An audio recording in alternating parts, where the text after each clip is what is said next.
Welcome back to Reactsfury.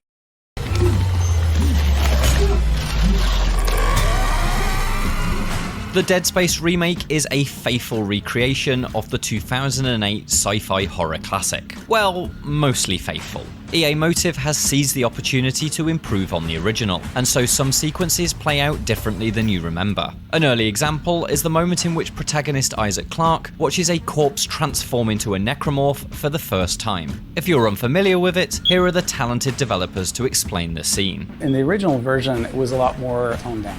Isaac comes into the morgue, and then an infector comes through the vents, attacks the body, converts him into a necromorph, and it bursts through the glass and attacks Isaac.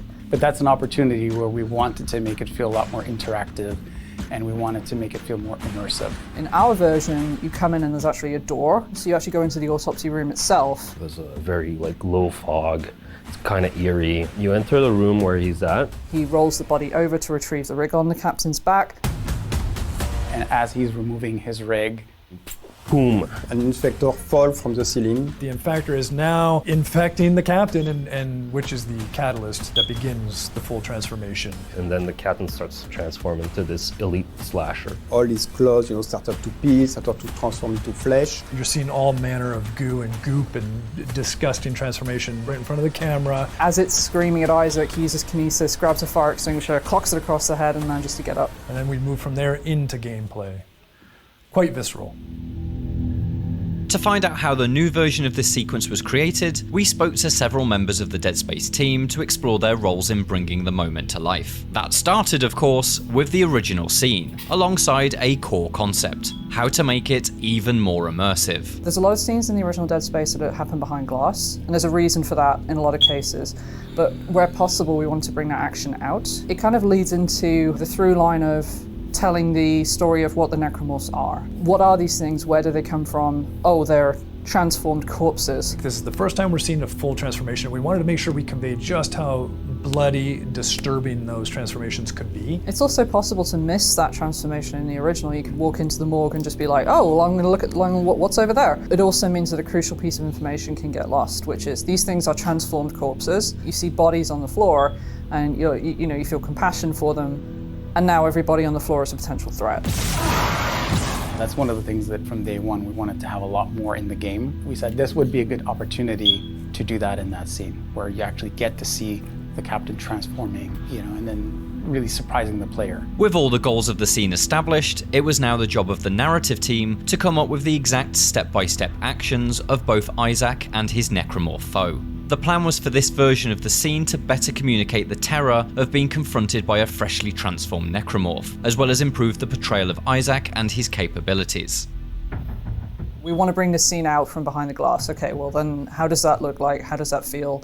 How do we want the player to feel? How do we want Isaac to be seen? So kind of with that in mind, I talked with Joel McMillan a little bit about it. Obviously he's going to be disarmed in that moment, but obviously Isaac's never completely disarmed. He has kinesis, and it was immediately a really great sort of visual of him, even when he's sort of helpless, to grab that fire extinguisher and go for it. And it was a really good chance to kind of show how quick thinking he is, even in, I don't know about you, but I'd be pretty paralyzed in that kind of moment. I began blocking down some storyboards. I had some movements in my mind that I really wanted to see the captain go throughout his transformation. I had I got, just in my own home, we're all working through COVID, so we're all at home. So I had my girlfriend take photos of me acting out the transformation. I would sketch over those with the limbs of the slasher, because I didn't have the same amount of appendages as a slasher would. So I'd have to draw in the arms and show where the animation would be going on those arms and where the weight was and all that kind of thing. There's a lot of back and forth with them about what we want that scene to be. Every scene is an opportunity to develop Isaac's character, show who he is, as well as really getting that terror of a necromorph transforming inches away from your face. Moving Isaac into the room and just inches away from Captain Matthias would mean players would see every single movement in detail. To achieve results that would stand up to such close scrutiny, this entire sequence needed to be performance captured. But this wouldn't be a simple sequence, as one of the actors would somehow need to become a corpse with blades for arms.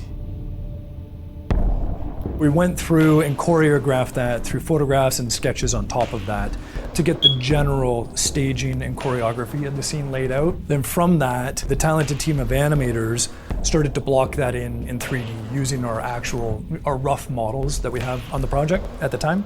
I think aside from doing the scripts, honestly, I think the most fun was the PCAP, because we had a lot of fun putting that scene together. The two performers that we had really got into it. They actually spent a long time like kind of working together, like kind of figuring out the logistics. Okay, you're going to do this and I'm going to like turn this way and come, and it was actually really fun to watch that come together and watch them work. Yeah, the Infector was the theatre of the imagination, and Noshira, because he's a very experienced mocap actor, he was able to mime the corpse being attacked, and then we were able to bring it in later. That scene actually cost Noshira's arm extenders. That scene when he comes down and like brings like the slasher blade comes down, like that actually broke one of Noshira's arm extenders. To make this scene work as the team envisioned, the camera would need to be uncoupled from its usual over-the-shoulder position and move around Isaac and the Necromorph. Thankfully, EA's in-house engine was able to be adapted to the team's needs. In order to show just how disgusting and visceral and horrific that sequence could be, we needed to get that camera as close as possible to the captain. And so this sequence was also a test bed for decoupling the camera from Isaac's shoulder and trying to find our camera language. What is our camera behavior and camera language going to be when it's not player controlled on the back of Isaac's shoulder? With the performance capture data and tools ready, it was time for the art and cinematic teams to put the scene together. Because there's no dialogue, all focus would be on the visuals, and so the artist worked hard to ensure every element of both Isaac and his gruesome foe were rendered in the most realistic way possible.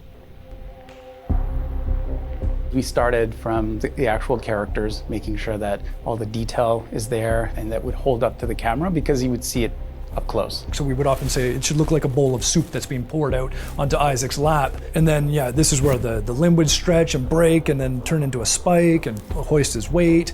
This is where the jaw should, swing and drop off. And so we went through and in layers like that and built in every single piece of detail that we could think of. It was really important to show well the transformation and to keep also this idea that everything is seamless. So it was really a good way for us to be very close, to the action, to show very well, how those necromorphs appear, and to keep the player always in control and engaged as much as we can. That desire for a seamless transformation meant that there was no way that the captain's model could be swapped out for a necromorph. That corpse had to morph into a space zombie in real time. But thanks to the game's new peeling system, the art team had everything they needed to create a realistic transformation scene. Whether it's that transformation or any other necromorph in the game, we started from scratch. We started from the base layer, building the skeletal system that's accurate to that character. And then we built the muscles, the layers of fat, sinew, bones, all of that stuff is built layer by layer, so that in the game, depending on the weapon you use, you get to dismember them in kind of the way that you want to as a player. The challenging part was making sure that it holds up, because you do get to see it quite close. The rest of the game, you'll usually dismember the necromorphs at a distance, but in this one, it really was up close and personal. So all of that had to work perfectly, the timing of it, the lighting, the effects, animation, the entire scene had to look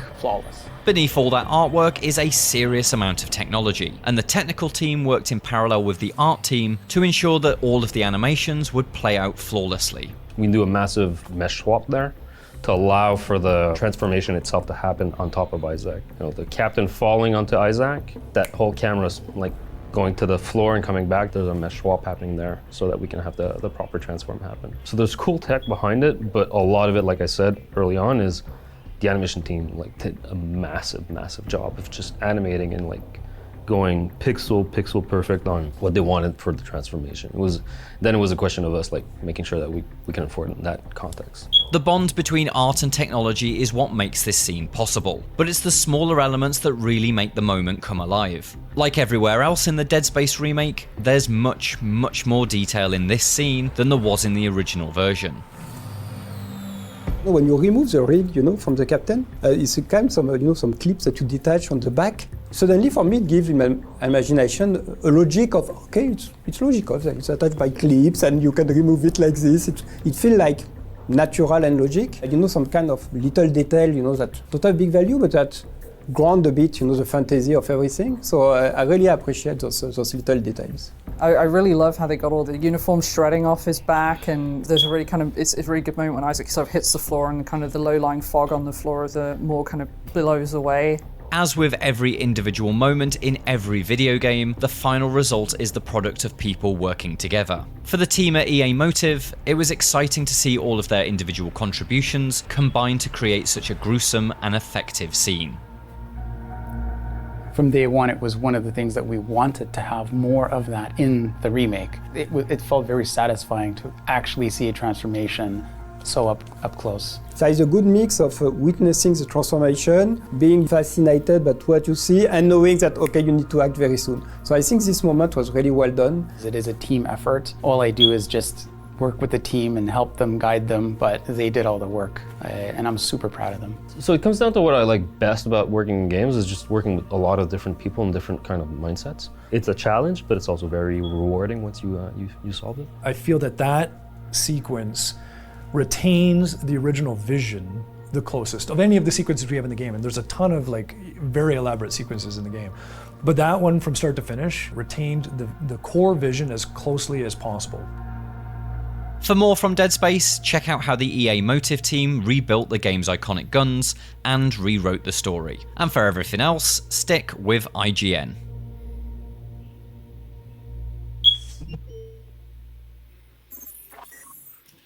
Thanks for watching. Please don't forget to subscribe.